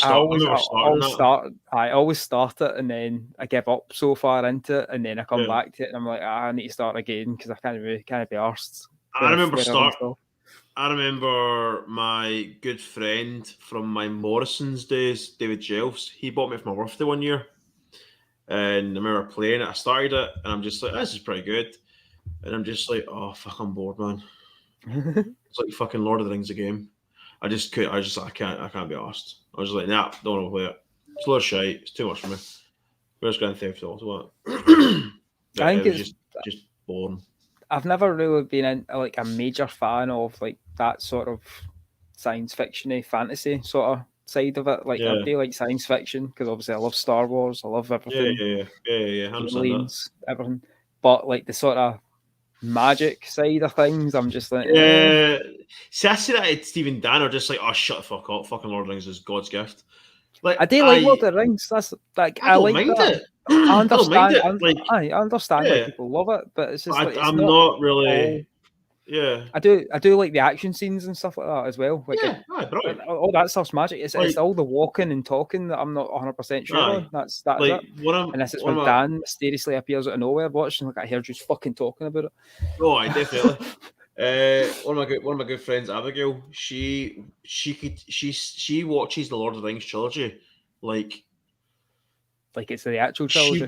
She was at one near enough watching it once a week. I'm just like, that's a fucking lot of time to take up, seriously. See, like, I'll make it a rule, like, I try and watch the original trilogy of Star Wars, like, at least once every 6 months. Like, just cause, you know? Like, I live by, like, the thingy, the rules of Ted from How I Met Your Mother, because he used to do that. Like I've never watched it. I know I've never watched it. It's one of the only things. Well, one of the things in that show that I really like identified with, like in Star that, Wars. Is because like he's a pure massive Star Wars fan, but he's not like he's like us. Like he talks about it and he makes like references and stuff.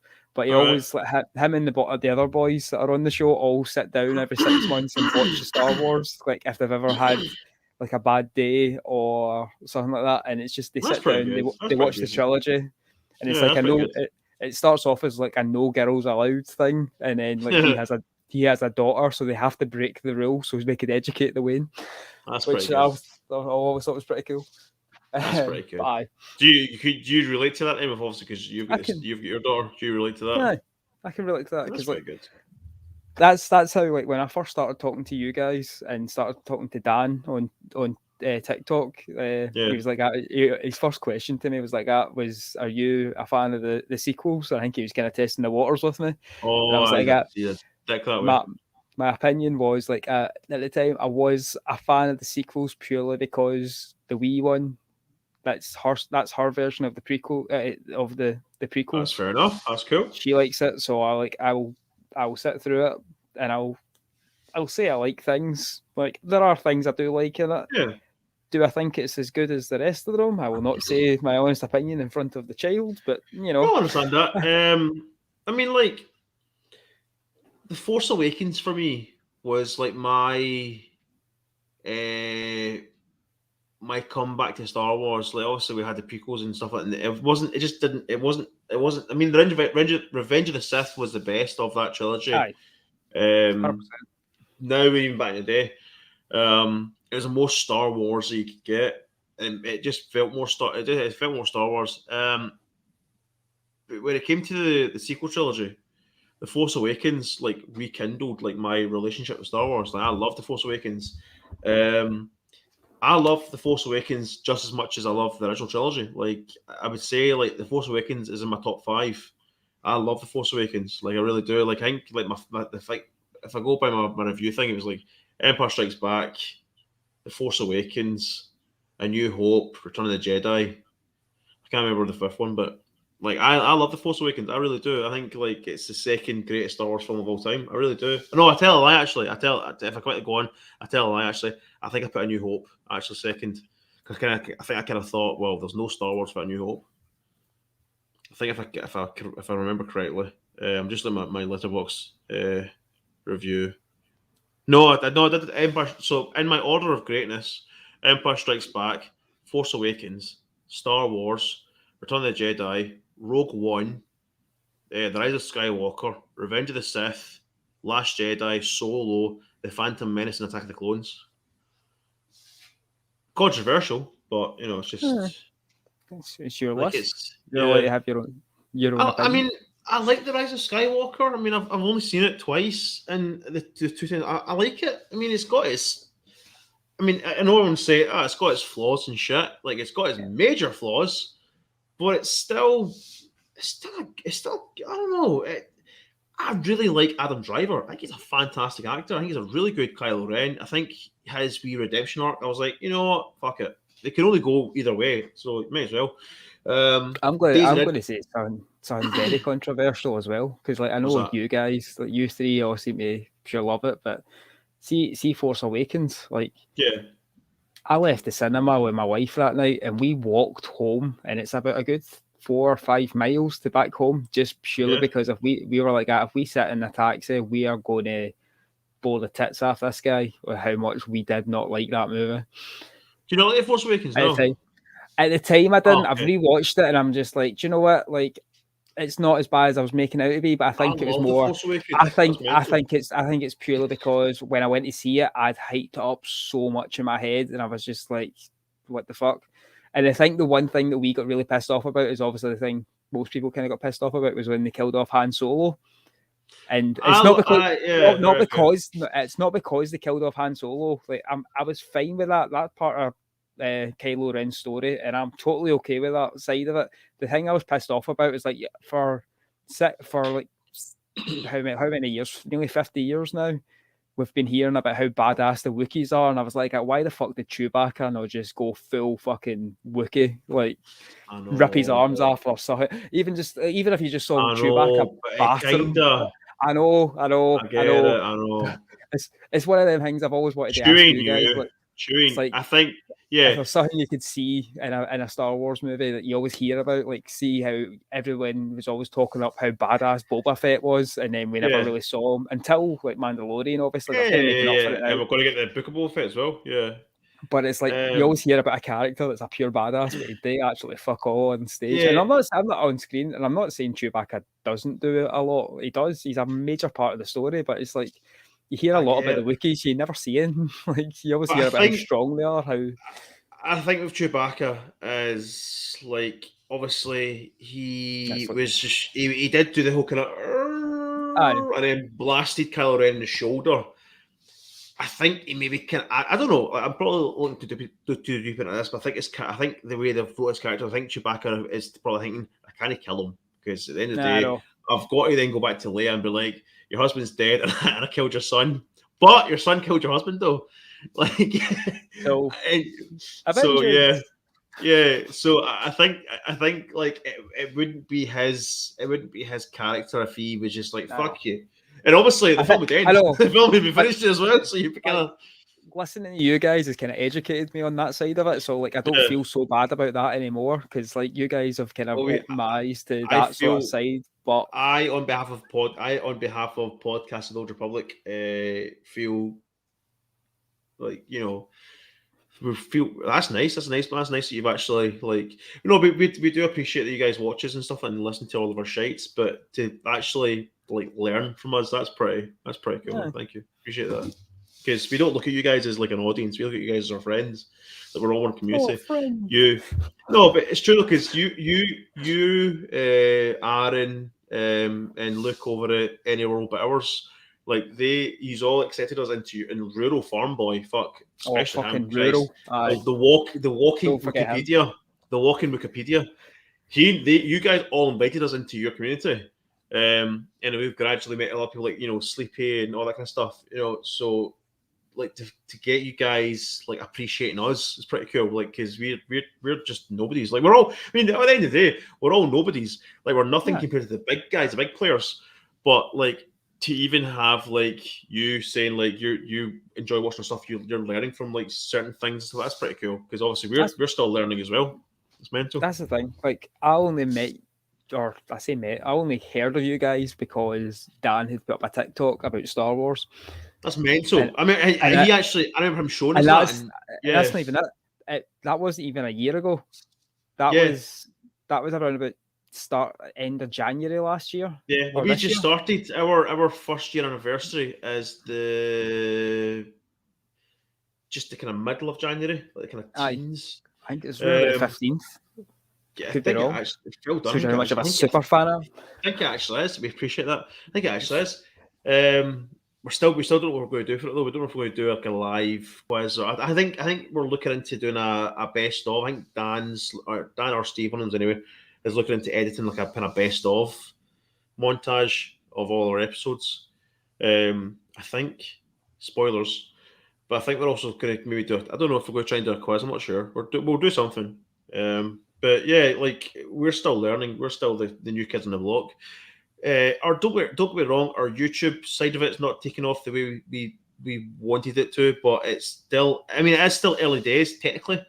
I was off by 4 days. It was the 19th. Oh, is it? Fair enough.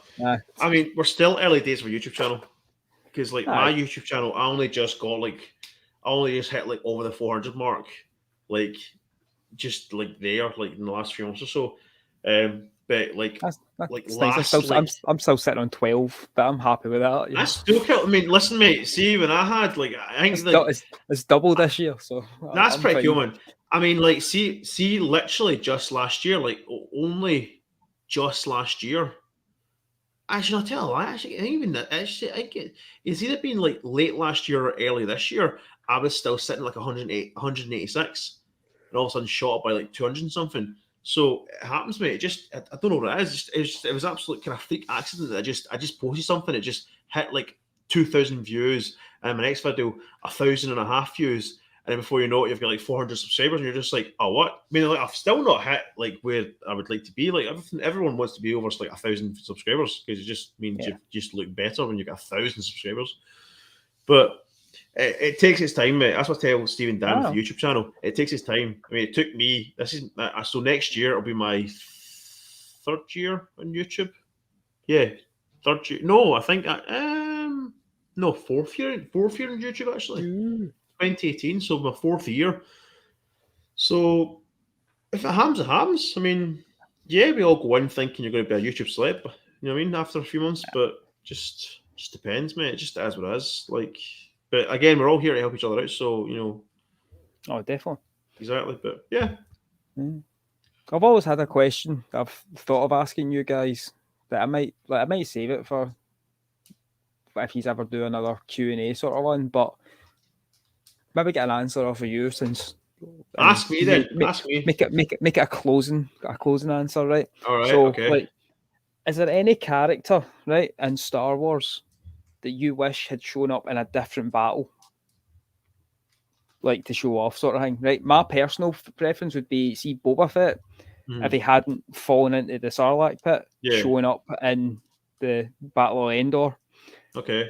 Like, could you imagine Boba Fett kicking about, like killing thingy? Do you mean like the way that Lando just appears at the end of The Rise of Skywalker for the battle there? Yeah, aye. Okay. But showing question, off, like, so like it doesn't mean like it could be a character that's died a few films before and they've just shown up in that one battle sort of thing, just to kind of show off the character a wee bit more. Because like Boba Fett didn't really do much in the original trilogy, and I thought like that would be a good place where he could have came in, and that could, even if you were to have killed him off there, sort of thing. Do you know what? Way, but I mean, it would mess up the whole. It would mess up the whole of Kylo Ren's story arc. But see if Han Solo was there to the end. It just went down in a blaze of glory in The Rise of Skywalker. I'd have been happy as a pig in shit. Like, don't get me wrong, the way they killed him off in The Force Awakens, spoilers for anyone who hasn't seen The Force Awakens, the way they killed him off was brilliant. It was such an impact. Like, it was really like, oh fuck. I remember me and Steve, I see it, and I think me, Steve, Cammy, our other friend Cammy from college, and my other friend James, went to see it, and he's seen it the night before, and at the point where he was like, I know what I have to do, but I don't know if I have the strength to do it. At the point where he was about to ignite his lightsaber, he grabbed my leg, he done that and slapped my leg, and I was like, so I was too busy looking at him. I'm just like, what the fuck? I was like, what the fuck? I was like, oh, he fucking knows something, and then boom! I was like, oh, and he's like, oh, I was like, oh, you fucker, he fucking done that. He made that, you bastard. So obviously it made sense he had to die to do the I mean that would be a cool way out. Like you could also have it like just Han Solo driving the Falcon by himself, and he's got no right way into out. the Falcon goes him and the Falcon go out in a blaze of glory. Yeah, so yeah, if I was to bring any other character, I would in other circumstances I'd bring back Han Solo. And I think the original time I came up with this sort of idea was when I was in the middle of playing Battlefront 2. Okay. Because how you can play with all the heroes and villain characters on any of the sort of maps, like as Dan is probably educated every Dan loves Dan loves all that. But like I just thought like it would be really cool if Boba Fett had actually showed up in the Battle of Endor, because like could you just imagine him like using all the Mandalorian weapons on fucking teddy bears? Oh, definitely. Like, that'd be fucking fun. And then you could still technically kill him off in the same sort of way, because like maybe not with a Sarlacc pit, but like in some sort of way where like, his jetpack gets damaged and he just goes fucking spinning off, and you think he's dead, but he's not actually dead. And then he comes back in Mando. Boba Fett would probably be Stephen Dan's choice. Probably, because they're big Boba Fett fans. I like Boba Fett, but like I don't know how I feel about this whole book of Boba Fett though. I don't know.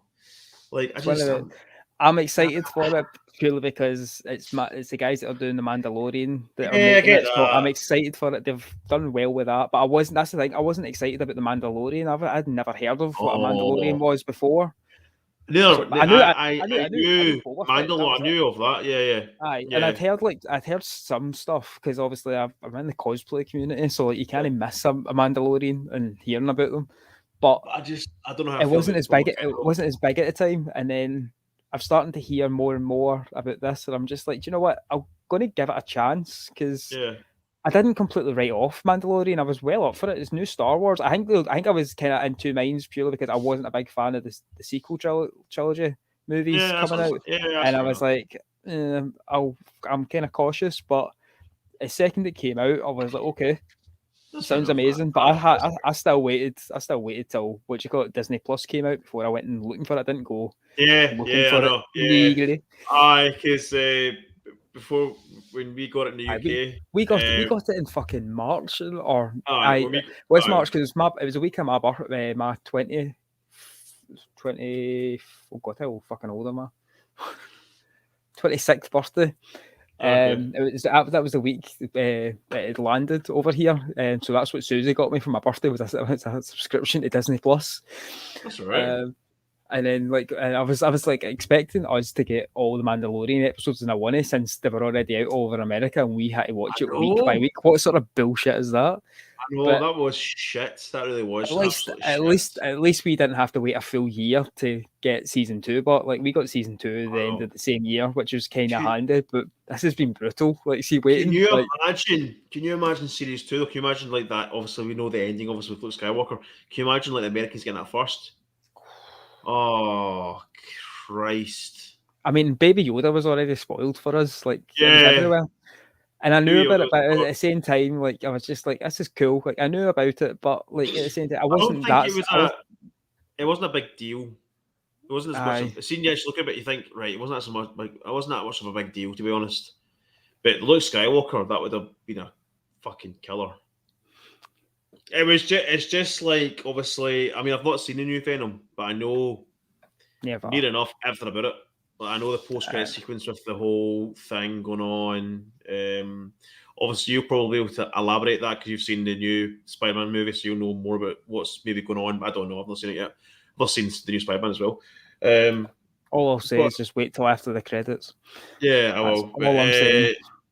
But yes, obviously we know about the whole Tom Holland on the TV screen and Venom being like a shit. And I mean, I don't know how Carnage dies in the Venom movie. I don't know if he does die. I don't know. I mean, kind of inevitable. But it's a lot of it. It's a comic book movie. If your name isn't Uncle Ben or the Wayne's parents, then you know you're going to survive. Or Gwen Stacy.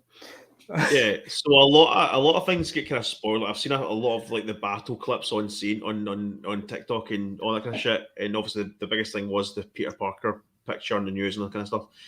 So an American spoiled that because obviously we never got it for another month, which is very strange. So I can't wait till you've seen it so we can actually fucking talk about it. By the way, talk about it so much, and even like, see, have you been watching Hawkeye at all? No. Right. I know what's happened again. Surprisingly, an actual not bad watch. Yeah, like, I've seen what happens though. I've seen like the I've seen it. We're not mentioning it, but I've seen. Yeah, you know who shows up at the end of I've seen the picture. Right? Seen the picture because straight away our American cousins were like, "Oh my god, I can't believe!" And you're like, I wasn't expecting it, and I nearly spat out my own brew when he fucking showed up. But yeah. There's a scene. It's just a picture, isn't it? Just a picture. Yeah, but there's also a scene in No Way Home that will about the 20-minute mark, right? Like give or take. It's not bang on. I didn't look at my watch or nothing, but you'll see, when you see it, you'll know what I'm talking about because I did the exact same thing and I actually shouted, "Oh shit!" Like in the cinema. Like there was only about 12 of us in there, but the 12 of us were like basically me, all in mindset. We were all shouting and bawling at the screen at times. It was brilliant. Like there was because I went for like a half one like screening. It was really quiet and it was an ideal sort of screening for me. And then I walked out and I seen the fucking queue for 4:00. So I'm happy I went when I did, but it was my first time back in the cinema since COVID. Like the last time I was in the cinema was Endgame. Endgame was my last time in the cinema. Wow.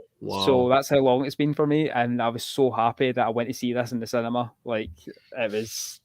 I mean, like that's me finished talking about. I sort of already know who's probably going to be in it, just because the fact that Kevin Feige was like, yeah, see if you see Daredevil again in MCU, it's going to be Charlie Cox. But I can't tell you where he's going to appear, and you just think, fucking prick, man. Why would you say that? Because you kind of know it's going to be either Hawkeye, Spider-Man No Way Home, or the She-Hulk, because there's rumors that he's going to be in She-Hulk, because obviously Jennifer Waters, she's a lawyer. So it kind of makes sense that lawyers and lawyers. And then obviously Spider-Man needs a lawyer, so just like, and then obviously that thing that shows up in Hawkeye, you're just like, well, kind of makes sense because like he's connected to that. Because that person has shown up in Hawkeye as well. That is the opening for other people from other certain shows and movies or things to show up. And there's who I'm really hoping a certain person that has a thing that is on his chest that is in that colour of the wall that is all there, and he wears, the colour of your hat. I'm trying to be non-specific for the people listening, but you know what I'm talking about. I was like, I was like, right. Oh yeah. He was also a star of The Walking Dead. He'll show. Right. Fucking. If he doesn't come back, it's like that's Charlie Cox. Charlie Cox is confirmed to be turning as Daredevil. We've had the other thing appear. It kind of makes sense that because, like, at the end of the day, Charlie Cox and the other guy were the kind of biggest of those shows. So it kind of, if you want to really please your fans, then Kevin Feige knows what he's doing. He pleases the fans like fucking not just your fans. Like he milks his dry. We all remember what happened after a certain character's show was cancelled, and Eminem even stood up against it. So I know. So we're fine. We're fine. We're safe. I mean, we've always been in safe hands with Feige. So like we know if the multiverse will teach us anything, it's Kevin Feige knows what he's doing. Yeah. He knows what certain universes he can intertwine. I don't know. I don't want to talk about it anymore because I'm getting like pure. I want to see it now, man. I need to wait till tomorrow. But anyway, if you get anything else to talk about, man, any more toys? No, I think that's us. Like we've had a good wee chat. It's been an hour and 40 minutes. So it's been good, man. I enjoyed it. Trying to edit this one. Oh, it's going to be fun. It's just going to be a simple cut off the starting bit, cut off the ending bit. We'll be done. That's us. Of course, man. Bye. Thanks to everybody who has been watching, and if you're still here, and thanks for everybody who is currently listening on wherever the hell we are. Like I'm on YouTube, Spotify, SoundCloud, wherever else I seem to publish this. If you're wanting to watch the show, obviously we're on the YouTubes. It's a good wee watch. You can leave a like in the comments. Helps me out in the algorithm. Yes, it does indeed. Also, go follow Jordan because he's got enough fucking followers. Some of you come over to me, please. Definitely, yeah. And also go follow the other guys over at Podcast of the Old Republic as well. But yeah, thanks for listening, everybody. Thanks for putting up with my shit for the last hour and 40 minutes. Yes, thank you. Hope you enjoy our pre-Christmas chat this is probably going to be the last show of the year for me, at least anyway. Unless we find some time to both maybe talk about Spidey after you've seen it. Like just whenever you're planning on putting a review up, I'll just be like, I'll be in and I'll just be like, well, I've not done any reviews for my channel. I've been it's been like, so for Halloween Kills, me, Steve and Dan did it for the podcast channel. Same with Ghostbusters. When it comes to Spider-Man, I think I'm going to do my own review like straight away, like tonight. Tomorrow night. Sorry. Tomorrow night. Yeah, 100%. But we'll talk about it though. Aye, definitely. Definitely. Yeah, thanks to everybody listening. Go follow me on all of the places. I'll leave the links in the descriptions. But thanks for listening, guys, and geek out. Bye, guys. Bye. Bye.